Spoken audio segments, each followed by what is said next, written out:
आज के এই ছোট মোটরটাকে তারপর মারুঙ্গা। তো ফার্স্ট অফ অল আমরা একটা চার্জার নিয়ে নিচ্ছি, চার্জার প্লাস মাইনাস কানেক্ট করে দিচ্ছি, আপনারা দেখুন।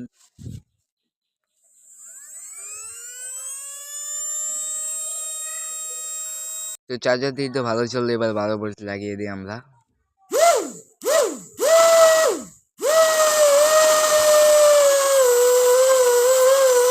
12 ভোল্ট লাগানো শেষ, এখন আমরা 24 ভোল্ট লাগাচ্ছি। তো 24 ভোল্ট ডিসি মতন আপনারা দেখতেই পাচ্ছেন, এখানে যে চলতেছে না, এটা পুড়ে গেছে মনে হয় ভিতরে। আমরা প্রথমে এটা খুলি।